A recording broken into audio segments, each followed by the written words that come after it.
दारुल-हुकूमत समेत हर अहम शहर को भारत ने मिसाइल मारकर टेस्ट कर लिया ताकि अगली दफा अगर हल्का फुल्का एटमी मसाला भरकर मारना हो तो कहां कहां मारा जाए।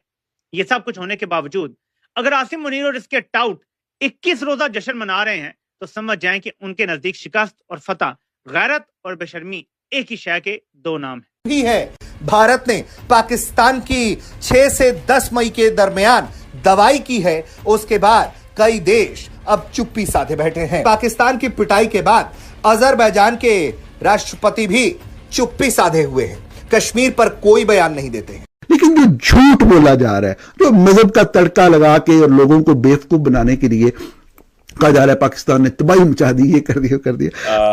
राजनाथ सिंह साहब बड़े प्राइम मिनिस्टर मोदी के करीब तरीन शख्स जाने जाते हैं।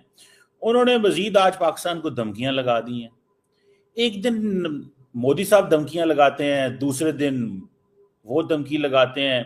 पाकिस्तान की लीडरशिप नहीं बोलती। मैंने आपको कहा था एक बात कि पाकिस्तान की लीडरशिप कहेगी डायलॉग डायलॉग, अमन अमन। इंडिया कहेगा पाड़ लो, मार देंगे, छड़ांगे नहीं। आज वो कह रहे हैं कि जनाब आजाद कश्मीर भी पाकिस्तान से ले लेंगे, वो हमारी फैमिली है। मैं वो आपका हक तो, everyone has a right to claim करना तो हक है ना। लेकिन द क्वेश्चन रिमेन्स कि ये जो कोशिशें करने लगे हैं राजनाथ सिंह साहब कि जनाब हमें आजाद कश्मीर चाहिए, हम लेने आएंगे, मेरा ख्याल है पाकिस्तान वेलकम करेगा। अगर इंडिया आजाद कश्मीर को ले सकता है तो ले जाए आगे। सर, इंडिया अगर आजाद कश्मीर को ले सकता है तो ले ले। पाकिस्तान क्या कहता है? पाकिस्तान हमेशा यूएन सिक्योरिटी काउंसिल, बैनुल-अक़वामी इदारों को कहता है कि इंडिया को रिस्पॉन्सिबल ठहराएं। इंडिया कहता है मैंने डायरेक्ट जाके पाकिस्तान से छीन लेना है कि आप हमला करके लेंगे।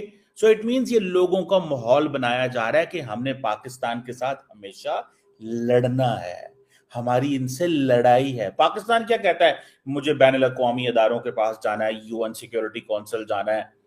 सो मुझे ऐसा लगता है कि that is something very dangerous. ये बहुत डेंजरस चीज है।